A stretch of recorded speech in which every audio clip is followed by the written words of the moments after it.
Hello and welcome to the global discussion.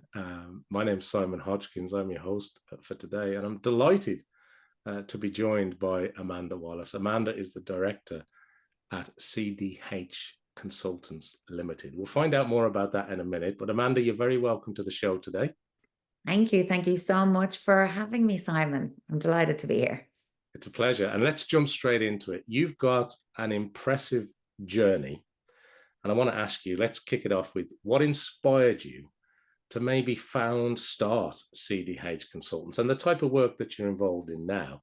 And how did your experiences maybe, because chief operating officer, chief people officer, it must have shaped your approach to leading this more transformation, executive coaching kind of business that you're involved in now. Tell us a bit about that, Amanda. Let's get into it. Well, I think a lot of kind of CDH was born a little bit from probably a bit of frustration of kind of looking at different projects while I was on the other side in my executive career, which was spanned over kind of 20 years, and looking at change in a way that it tended to be, if it wasn't successful, it wasn't necessarily that the strategy was the incorrect strategy. It was that the kind of people aspect of it wasn't really thought through enough. And I think that the company is kind of blending the people and the profit together. And I think those two things need to go hand in hand. And I've often even looked back on my own highs and lows, successes and failures, and reflected back on why was that so successful?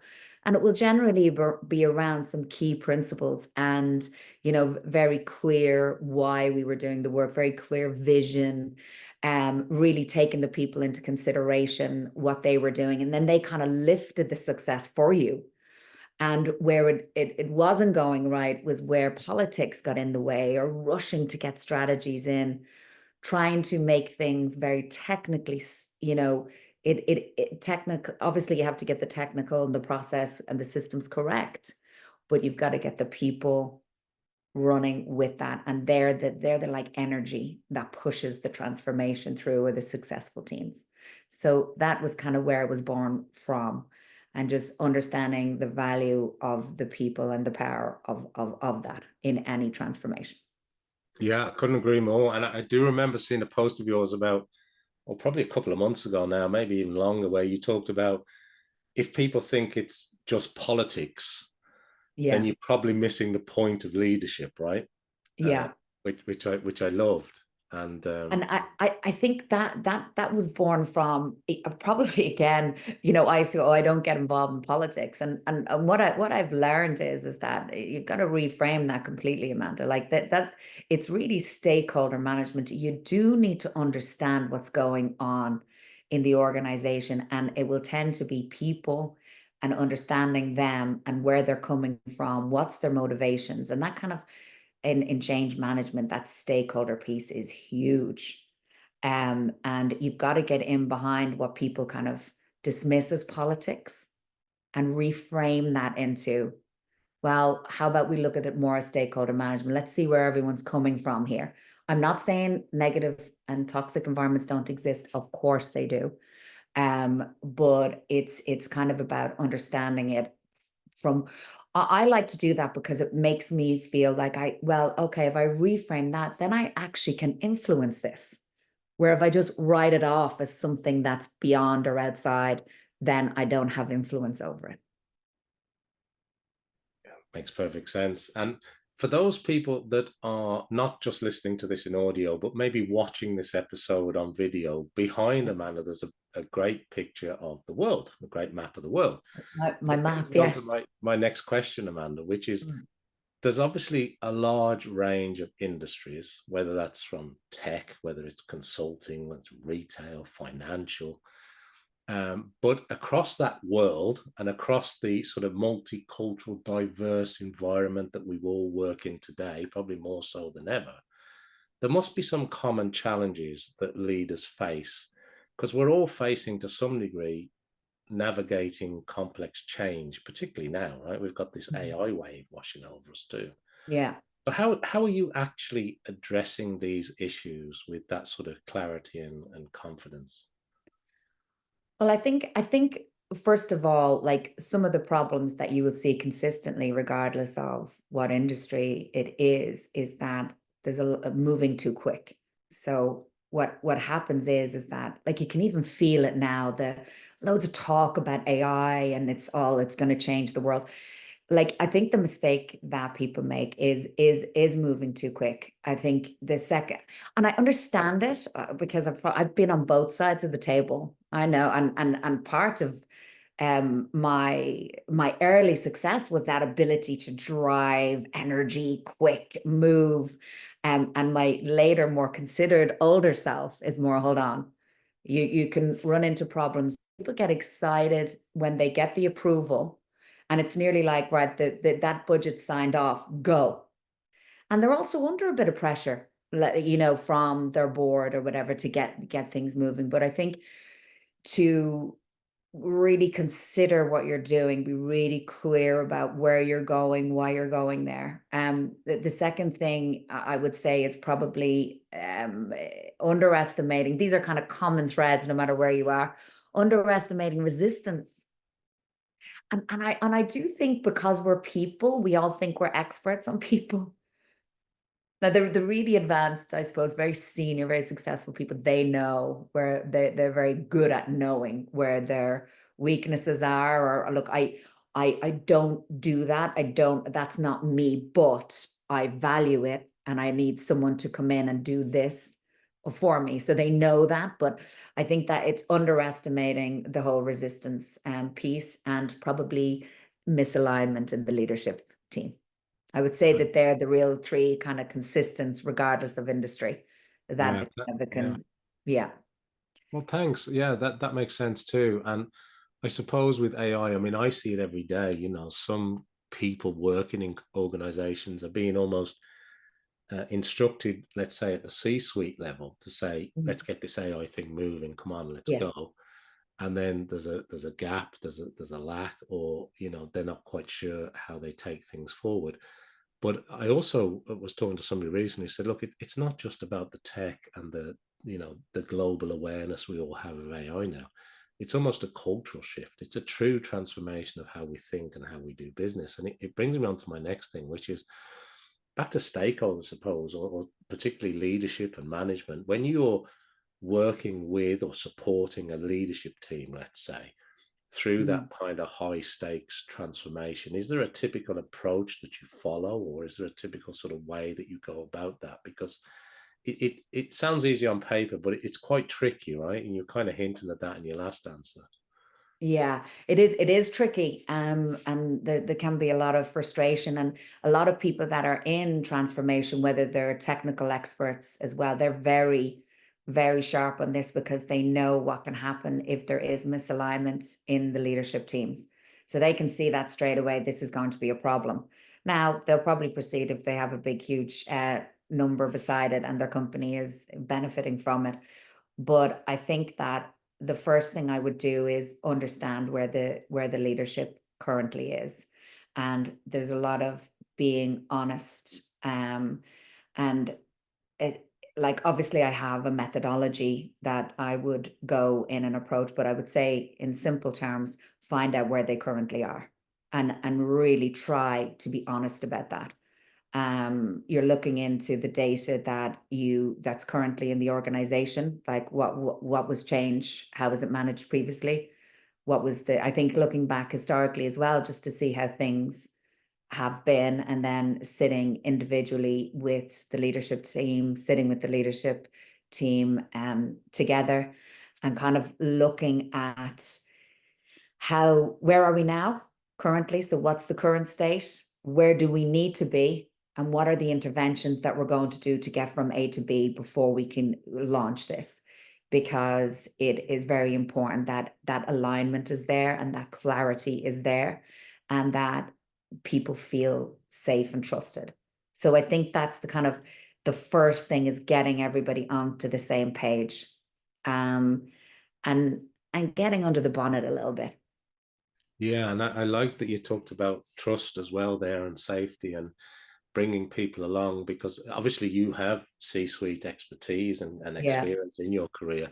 And obviously through the change and the transformational work that you do with organizations, you see firsthand how important the steps that you're talking about are, right? Because you have to bring people with you, but you've also got to, as a C-suite type person or a leader, you've got to figure out, well, what is our true starting point? Not where you maybe initially feel the starting point is, but actually what is that starting point? And then crucially, I liked what you said about it's ultimately the outcomes, or where are we trying to get to? Because often at the moment we're seeing a lot of plans where people are sort of setting sail and then going, where are we going? Where does this, Yeah. what are we trying to achieve here? Because Yeah. it's hype driven as opposed to outcomes driven. Does that make sense, Amanda? Absolutely. And if this comes from, and I think this is one of the benefits that I do have, because I do know what the real world is like.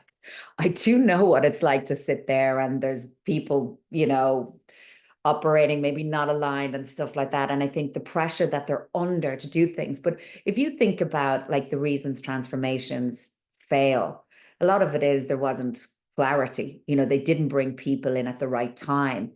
The why wasn't strong enough. It wasn't simple enough. Like leadership's job and to work, and part of what I work with people is to make these things very simple. Because how are you supposed to lead and communicate throughout your organization if you're not really clear and aligned yourselves?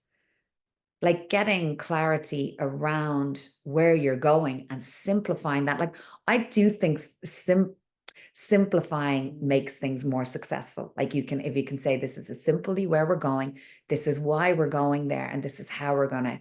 That all sounds like, oh well, Amanda, that's not rocket science. I know for a reason it's not. It's making complex things simple. If you want to bring a whole organization forward, simplicity is key. And if you're not able to say it very cleanly and clearly, you've got a problem. So get yourself into that space as soon as you can. I can see the quote, making complex things simple, Amanda Yeah. Wallace. That should be on a t-shirt immediately. Yeah. Look, I well, think thank it's you. because I'm such a simple mind myself that I can relate to the masses, to like that we are like, I'm like, oh, just give me, I'm very good, but I need to know where I'm going and why I'm going there. And then you've got me, like I'm enthusiastic, Yeah, makes and sense. Yeah. it's kind of putting yourself in other people's shoes, I think, is a big part of it. Yeah, and you can often listen to highfalutin plans or strategies or communications, and you come away more confused at the end of it. Whereas that simple, straightforward, it's this, and we're going here, and this is why we're doing it. That's actually the Yeah. takeaway that people, I think, resonate with more, isn't it? And Simon, looping back around to what you said around this kind of trust, and the fancy word is psychological safety. That's the buzzwords. I try to stay away from them if I can, but trust is a big thing, because often I find that leaders, because they're so highly accomplished themselves, they don't like to admit a vulnerability. They think a simple thing like the vision, of course, I know that, or of course, and the reality is that they're doing a day job also, whilst being asked to navigate these transformations, whilst dealing with, I mean, stuff comes up. It can be, there's never a day that's not complex if you're a senior leader. So it's about kind of being able to say, look, how are we going to map this through? And we work together, but in kind of, how are we going to build out a methodology? Okay, so we know where we are, we know where we're going. Great. Okay, we've got and there's probably been some work already put in just to get to that point. And then you're building out a methodology of going, right, so how do we bring everyone forward?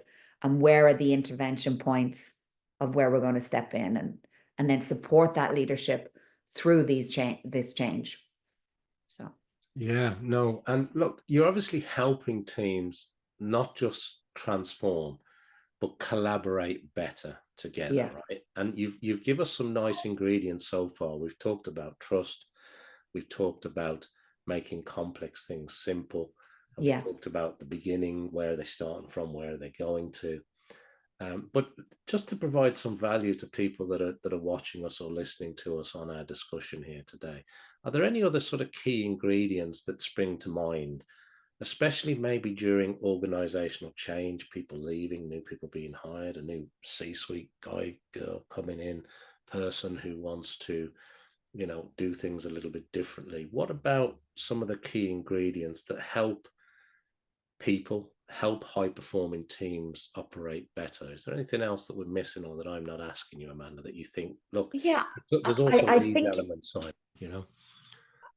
right. So we have the trust, we have the shared purpose, the clarity, clean. This is where we're going. This is why we're going there, and this is what we need to do to get there.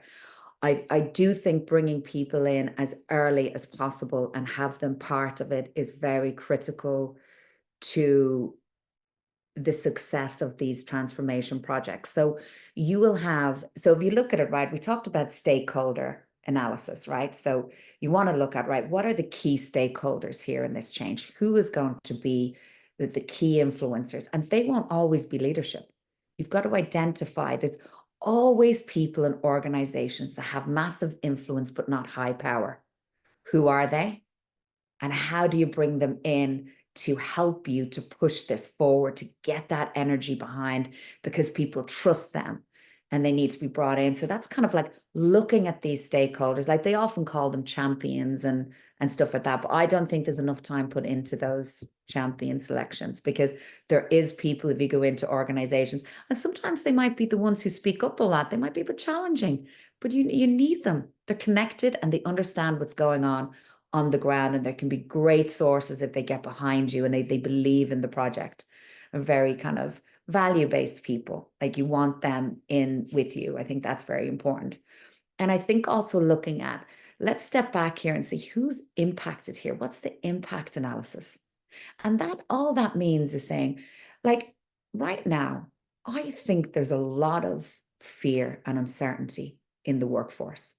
And a lot of that is coming from social media, like buzzwords about AI, you're going to be replaced, what's going to, and we have to take that into consideration, that you're going to get resistance. Resistance isn't about being difficult. It's about a change is losing something. It's losing where you were before. And if you look at it like that, it's a loss, then I think it's easier to understand where people are coming from. So look at that stakeholder analysis and the impact. Who could be impacted here? Like even small things. If you look now, right? So where is AI actually working well, right? It's working very well in note taking, summarizing, streamlining data, that kind of thing. Like people are using it right now for that type of stuff. So think of the people that could be impacted that you're forgetting about, that the note taker at the board meeting who's sitting there going, I won't have a job. Just consider, the CEO is probably considering, oh, I'll reuse John on such and such, like, but maybe he doesn't know that. So it's just about looking. So the trust, the clarity, the why, stakeholder, who are the key stakeholders and who is going to be impacted, and bringing people in as early as you possibly can. Yeah, that's some great insight, Amanda, and some good ingredients that you've added to our mix here. And Mm. I particularly like you talked about people that have high impact but maybe low power, uh, Yeah, because those people can be a catalyst to make change happen more successfully, or really build the resistance, the rebel alliance to yeah, make sure something doesn't go on. I think that's a perfect way of discussing it, in terms of when we all know people that are high impact and low power in an organization, and bringing those people along, really like that. And also you're talking about fear and social media and the mm, constant bombardment that we get and the resistance. But I think you also stuck a pin in it perfectly, because if we look at change, as you're saying, as losing something, it changes the perspective, doesn't it? I think that's yeah, a very strong thing. So thank you for yeah, adding those to our discussions. And I suppose the next thing I want to talk about is the senior leaders again, the people that are trying to constantly operate in this landscape of competing agendas. You mentioned it a moment ago. You were saying that you've also got the day job kind of thing. You've got all this going on, and you've yeah, also got to do the other job as a leader. So, um, shareholders, they might want you to be a bit more aggressive when it comes to growth. Your employees might be, like you're referencing John, and taking the notes in the meeting, looking for Yeah. more stability and purpose. And then you've Yeah. got your customers saying, well, where's the value? Where's the innovation? What are you doing for me? And sometimes it can be like a quote from something else that you put into your blogs, which I really liked, which was, it can feel like you're trying to tune into 5 different radio Yeah. stations at the Yeah. same time. So Yeah. I know it's a long question, but what can we do? What can leaders do to succeed in that environment, Amanda? Well, I think first of all that they do need to be supported. It does frustrate me at times when people, maybe more friends of mine, which obviously I'm not going to be working with my friends, but that they're not getting the support or the investment. I do think that we need to really consider the support. So I think that's one that the board can do for their leadership team, to give them support in what they have to do. In terms of the individuals themselves, I think it's a balancing act. One of the things that I do think change management is overlooked because of this. I think that leaders want to rush to action because they don't want to deal with another complexity of managing people. So I would say, don't look for perfection. You're not going to get it. You're going to get, like, in some areas, 6, right? If we look at 10 being you're operating at the top level, 1 being you're underperforming, and you have 7 different priorities. I think it's saying, in one area I'm a 10. That's great. So I'm going to just keep that boiling. In some areas I'm a 4, and I'm not saying I as in the leader, I'm saying the division or my responsibility area. Work on getting that 4 to a 5. Work on getting the 6 to a 7. That you're not going to get perfection, and remember that there is people there to support, and knowing when to get out of their way and when to step in to help. I think that is probably one of the biggest skills a leader can have, is that ability to instinctively know when it's time to get out of the way and when it's time to step in to remove barriers. Because you either go one extreme or another. I will find, and this has been kind of, obviously there's lots of people in the middle, but there's some people who are helicopters, a bit like parenting, or they're helicopter, they're all over the team. So they're looking for permission to do everything. And that's not good. And then there's some who are not stepping in at all. So there's people tearing heads from each other instead of someone, you need to step in. So knowing when to do that, knowing that you're not going to get perfection, and to don't sweat out getting a 2 to a 10 overnight. It's not going to happen. Get your 2 to a 3 and 4, and work gradually, and not look for perfection, and get out of the way or step in when necessary. I'm Yeah. saying that like it's really simple. It's not simple. I am aware of that. But if you can master it, it is a super, super leadership skill to have. Yeah, that's great. And I think we all, maybe we've worked in places or we have experienced the difference of styles there, because it's interesting that you say that it's either one or the other. Mm. In not in all cases, but No, of course the not. great No, there's leaders, when you definitely look back people. at Yeah. people that you enjoyed working with, they did exactly or they did exactly what you're mentioning. They stepped in when it was needed to help and remove those barriers. Mm. But they also knew, and they were smart enough to say, look, this person's got it.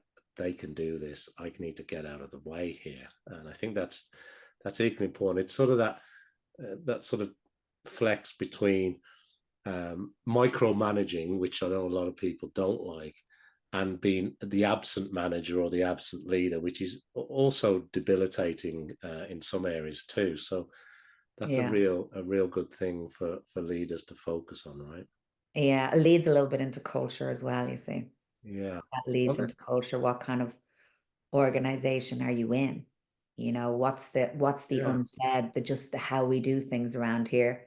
This is how you succeed here, like. So it can be quite complex in terms of navigating those things.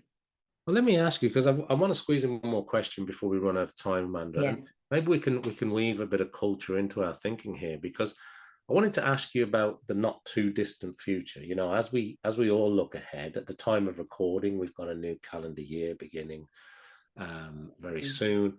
And there are obviously emerging trends that you must see, that, you know, the culture changes, to come back to that word.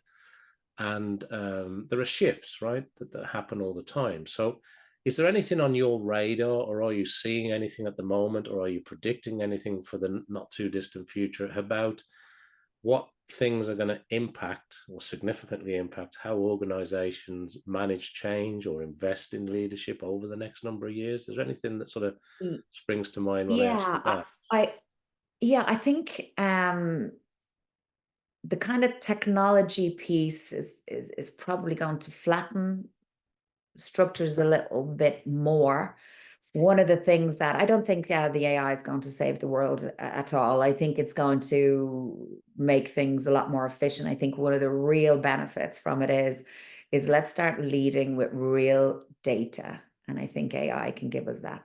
And I think that that's a lot of what I do when I'm going in, making assessments. I'm not going in, it's not like Amanda Wallace is saying that, no, I am collecting data from within the organization. And I think AI has transformed how we interpret that data without the human, because I'm always, someone said to me recently, well, you're collecting the data, yes, but how is Amanda Wallace interpretation of that data not coming into play? And it is a great question, because you always have to manage yourself, whether you're in an executive coaching role or you're in a change and transformation, working alongside a leadership team, because you have to keep yourself out of it. There is a way of doing this. There is a methodology. So I think AI can help people, because some of the stuff that I have seen is that what leadership thought was the problem wasn't the problem when you got in at the data and actually spoke to the people in the organization and the leadership team. And the reason for that is that the loudest voice can sometimes dictate the direction. So that can be a problem. I think AI will help with that. So I think the collection and interpretation of data, meaning what people are actually feeling and thinking in your organization, I think that's going to be a massive help. That is a great point for us to end on, Amanda. That's wonderful. Yeah, couldn't agree more. That's really, really good. And unfortunately, that brings us to the end of this episode of the Global Discussion. And I want to Yeah. thank everybody who's watching or listening to us around the world. I want to ask them to like, follow, subscribe, do everything I need them to do to help the show. And hopefully they'll join me back here for some more discussions with creatives and leaders and thinkers, just like Amanda Wallace and the great work she's doing over at CDH Consultants. But Amanda, thanks for being on the show. It's been wonderful to talk to you again today. Thank you so much for having me, and we'll keep in contact. That would be great. And I'll be following your podcast. I'm always loving listening to them. Thank you, Amanda.